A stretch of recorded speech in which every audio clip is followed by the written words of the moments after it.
Tempo travel जा रहा था और टेम्पो ट्रेवल में तभी एक फ़ोन बजा और फ़ोन में उधर से एक बहू रानी बोल रही थी, मम्मी जी गेट पर कोई आया है।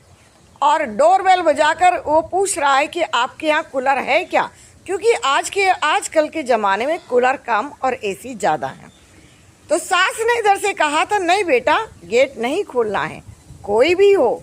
मम्मी जी वो कह रहा है कि मुझे डेंगू के मच्छर चेक करने हैं, क्या आपके यहाँ कूलर है? तो बेटा उसको मना कर दीजिए, हमारे यहाँ कूलर नहीं है। लेकिन मम्मी जी हमारे यहाँ तो एक कूलर है ना। बेटा जो मैं कह रही हूँ आप उस चीज़ को समझिए, मैं क्यों मना कर रही हूँ आप उस चीज़ को समझिए।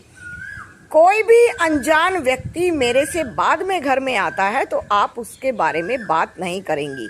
कौन आया, क्यों आया, कैसे आया, जिसको ज़रूरी काम होगा वो अगले दिन भी आ सकता है।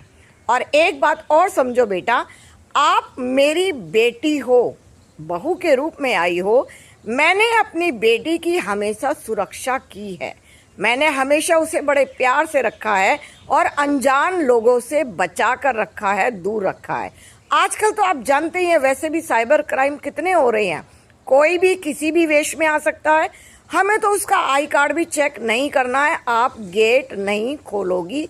सास ने बड़े प्यार से बहू को समझाया था। मम्मी जी लेकिन वो तो आई कार्ड भी गले में लटकाया हुआ है।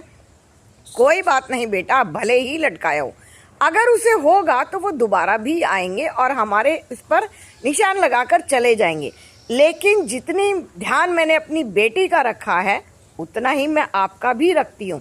आपको शायद पता नहीं है कि जैसे हमारी 2 मंजिल का मकान है ना, मैं नीचे रहती हूँ, आपको मैंने ऊपर शिफ्ट किया है। उसका एक रीज़न है ना। क्या रीज़न है मम्मी जी? कि जब भी कोई गेट पर आएगा तो मैं या तुम्हारे पापा जी ही गेट खोलेंगे। बड़े लोग ही गेट खोल देते हैं, बुजुर्ग लोग तो नहीं खोल सकते, लेकिन बड़े लोग इतना ज़रूर ध्यान रखते हैं घर में कौन आ रहा है, कौन जा रहा है।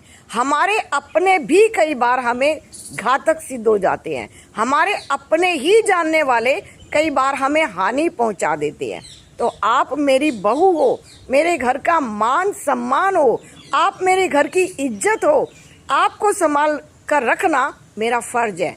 और ये सुनते ही उसकी आंखों में आंसू आ गए थे।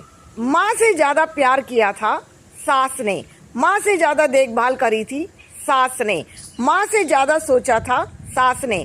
समझ आ गया था कि जैसे मेरी मम्मा मुझे संभाल कर रखती हैं ऐसे ही मेरी सास भी मुझे संभाल कर रखती हैं। बहू की आंखों में आंसू आ गए थे।